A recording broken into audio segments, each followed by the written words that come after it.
He has political durability. Trump has midterm elections in November 2026 and a U.S. economy already receiving warnings from American manufacturers that tariff costs are redirecting jobs to Germany.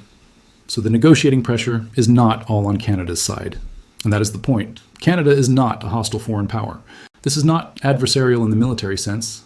This is not an existential conflict between enemies. Canada and the United States share the world's longest undefended border, $923 billion in annual trade, deeply integrated energy systems, joint defense commitments, and generations of real mutual interest. Mark Carney himself said directly this week, "We need to work together, and we will work together." He is not walking away from a deal. He's negotiating for a better one from a position of documented strategic alternatives. But the current trajectory is not costless for the United States. Tariffs on steel, tariffs on aluminum, tariffs on autos, tariffs on lumber. A China deal that alarmed Washington. A formal 10-year diversification strategy. A Canadian public actively boycotting American tourism and American products. All of this is measurable. It shows up in American job losses. It shows up in American manufacturing cost increases. It shows up in American home prices. It shows up in American export market erosion. The most comprehensive bilateral trade relationship on Earth is being restructured in real time. And the outcome of the USMCA review this summer will decide whether that relationship gets repaired or whether the fracture becomes permanent. Because this was never just about cheap Canadian lumber. It was never only about dairy tariffs. It is a structural realignment of North American economic relationships with direct and documented costs to American workers, American consumers, and the American economy. Canada looked at the old model and saw danger. Carney looked into the camera and said, hope was not a plan. Nostalgia was not a strategy. And from that moment, the message was clear. The age when Canada quietly absorbed every shock from Washington may be ending. The age when America could assume that its closest trading partner had nowhere else to go may be ending too. Now the border is still open. The economies are still tied together. The two countries still need each other.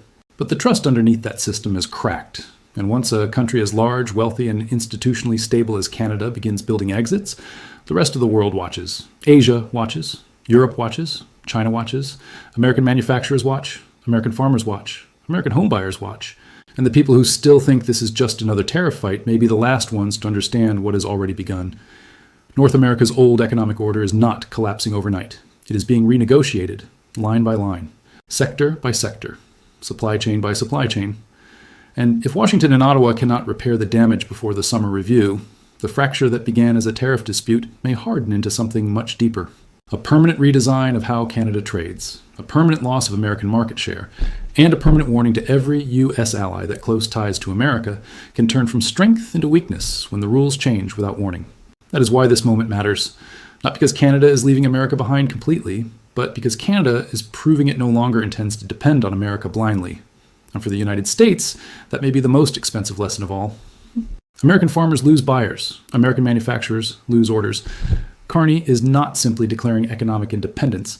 He is redirecting the world's most important bilateral trade relationship toward America's primary geopolitical competitor. And he is doing it with the institutional credibility of one of the most respected economic minds in the G7. The trade war that most Americans think is only about softwood lumber and dairy tariffs has become something much larger.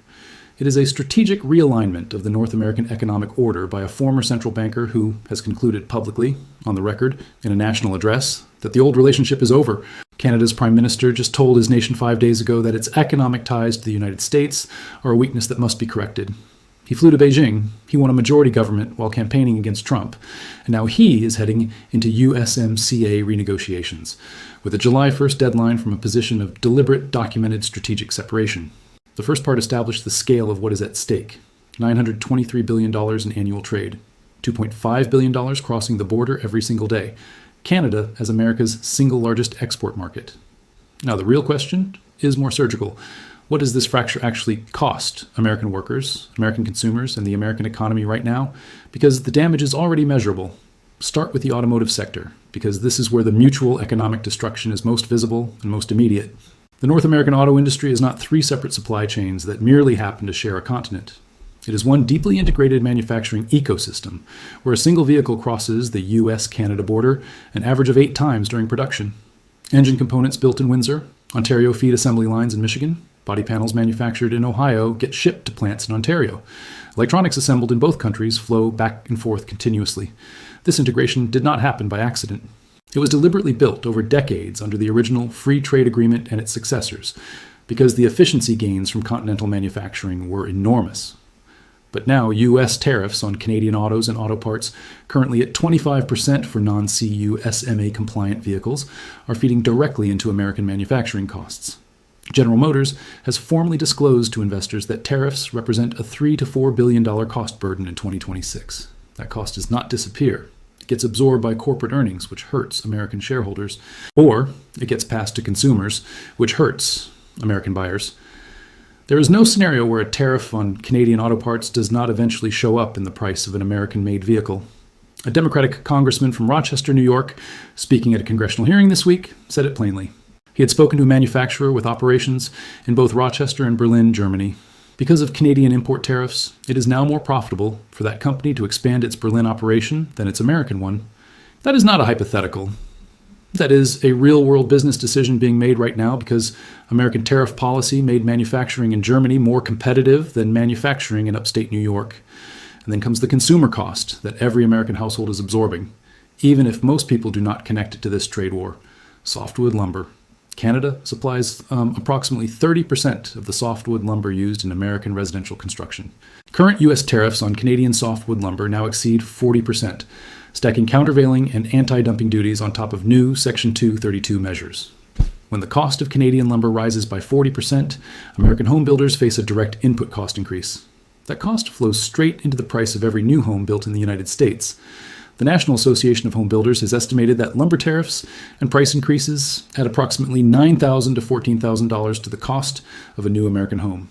And in a housing market where affordability is already at multi-decade lows, that additional cost pushes another group of American first-time buyers out of reach.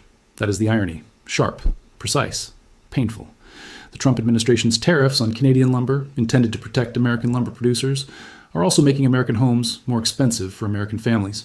The protected industry wins. The American home buyer pays. Steel tariffs on Canadian imports, currently at 25% on base products with a 50% rate on core metal imports, effective April 6, 2026, flow through to American manufacturers in appliances, vehicles, machinery, and infrastructure. Every American company using Canadian steel as an input has watched its cost structure get worse. The Peterson Institute for International Economics documented that steel tariffs in the first Trump term raised costs for American steel-using industries by $650,000 per American steel job protected. The arithmetic of protection is brutal when you run it honestly. Now comes the part that goes beyond today's tariff levels and moves into structural long-term damage. It centers on what Carney is building while the trade war continues.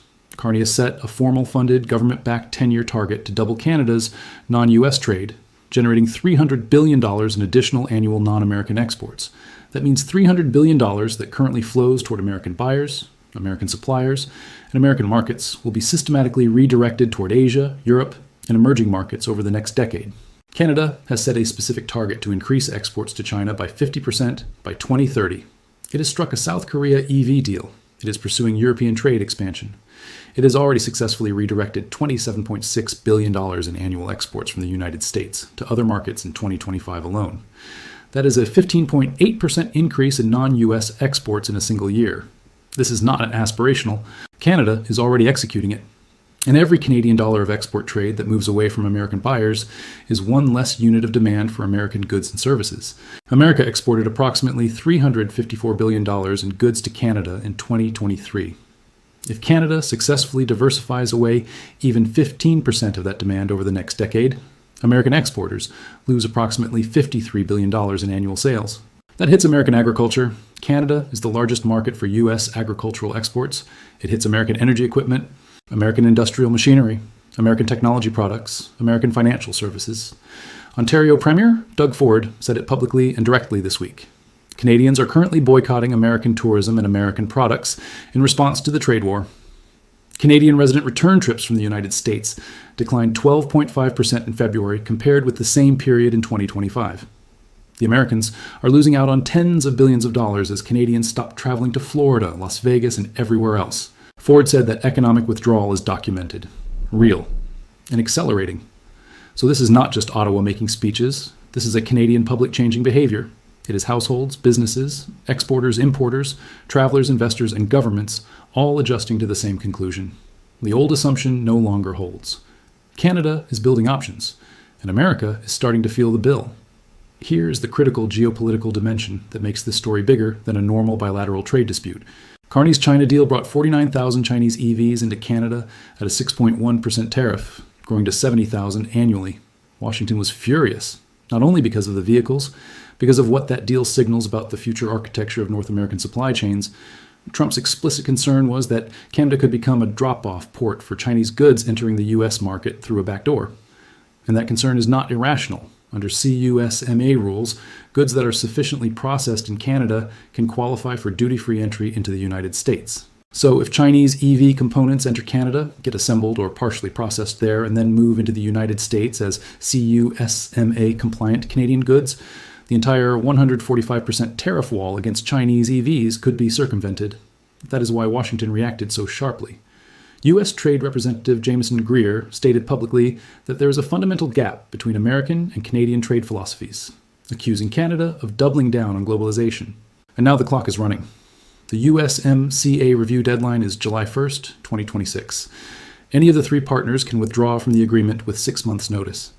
If the United States withdraws, or if Canada refuses the concessions Washington demands on dairy, procurement, and digital services, North American trade could revert to most favored nation tariff rates. MFN rates on Canadian goods average 3.5% compared to the near zero rates under CUSMA. That may sound small to someone who does not live inside supply chains. But for companies moving parts, vehicles, metals, lumber, machinery, food, chemicals, electronics, and industrial inputs across the border every day, that is a meaningful permanent increase in costs for both economies. The July 1st deadline is 10 weeks away. Carney has a majority government. Canada has no national election until 2029. 5 days ago, on April 19th, 2026, Canadian Prime Minister Mark Carney posted a video to the nation. No press conference, no media filter, no staged room packed with reporters waiting to twist every sentence into noise. He looked straight into the camera and said, "The U.S. has fundamentally changed its approach to trade, raising its tariffs to levels last seen during the Great Depression. Many of our former strengths, based on our close ties to America, have become weaknesses that we must correct." Then he went even sharper. Hope is not a plan, and nostalgia is not a strategy. Think about who was saying that.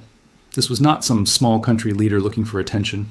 This was the Prime Minister of America's largest trading partner, a country tied to the United States by $2.5 billion in goods and services crossing the border every single day.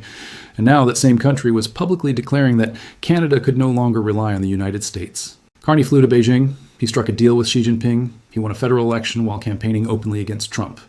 And he triggered a full-scale economic confrontation with Washington that is already costing American workers, American consumers, and American manufacturers in ways that are measurable, documented, and accelerating.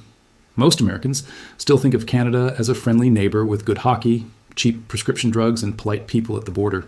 They have not truly processed what it means when that neighbor, the country that buys more American exports than the United Kingdom, France, China, and Japan combined, decides that the relationship itself has become a liability, and then starts building exits. So before looking at the costs, the foundation has to be clear. Most Americans genuinely do not understand how deeply the U.S. and Canada are economically tied together. In 2023, total goods and services traded between the two countries reached $923 billion. That is not a rounding error. That is nearly $1 trillion in bilateral trade, making Canada America's largest single trading partner by total volume. The energy relationship alone is massive. Canada supplies approximately 60% of U.S. crude oil imports. Roughly 4 million barrels per day of Canadian oil flows into American refineries, especially in the Midwest, where facilities were specifically built to process Canadian heavy crude. Those refineries cannot simply switch overnight to another supplier, not without billions in capital investment. Energy analysts have said it directly. There is no easy way for the United States to replace Canadian oil, and the automotive sector is even more tightly connected. A single car built in a North American assembly plant crosses the U.S.-Canada border an average of 8 times during the manufacturing process. Engine components, body parts, electronics, final assembly, back and forth, again and again. General Motors, Ford, and Stellantis all have major production facilities on both sides of the border.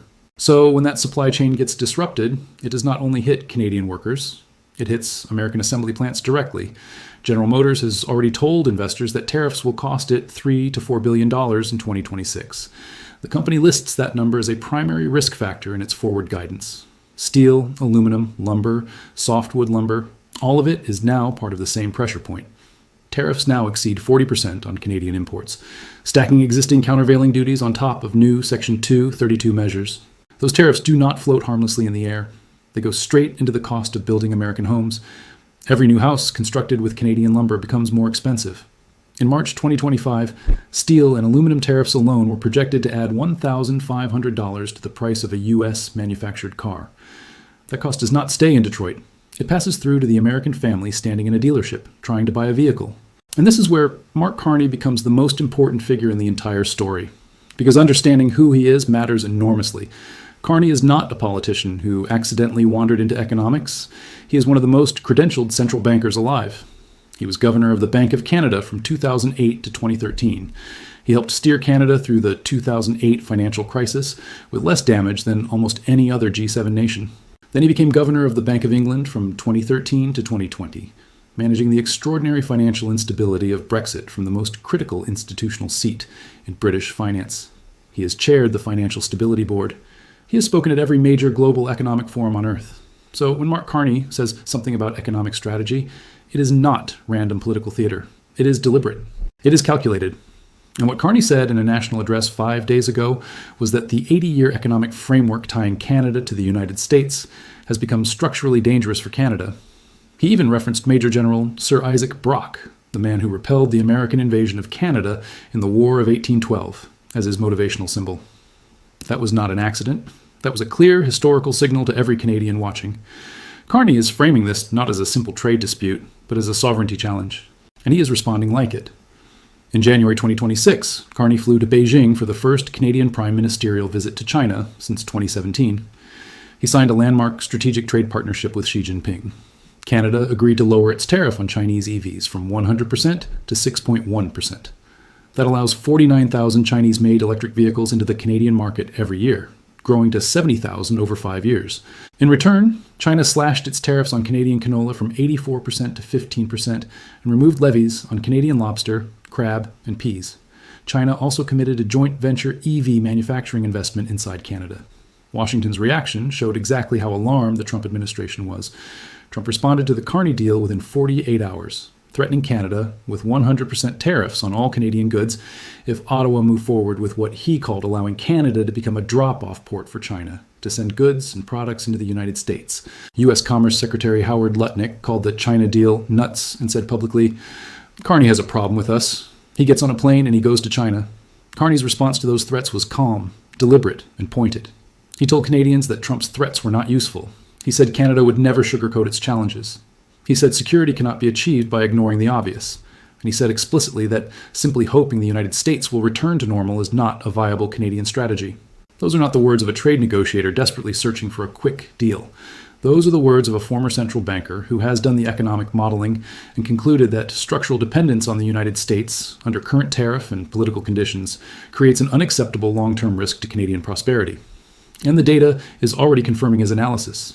Canadian exports to the United States fell by $29.4 billion in 2025, a 5.4% decline in a single year. Exports to non-U.S. countries rose by $27.6 billion, up 15.8% in the same period. Canada successfully replaced nearly $11 billion of the $18.5 billion in lost U.S. exports through 27 new trading partners in one single year.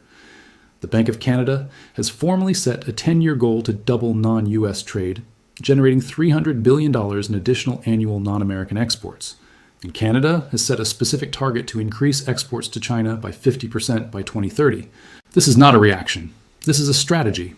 A documented, funded, institutionally backed strategic reorientation of the Canadian economy away from the United States and toward Asia, Europe, and emerging markets. That is the part America cannot afford to ignore, because this is no longer just about tariffs. It is about the slow redirection of one of the most important trade relationships on Earth.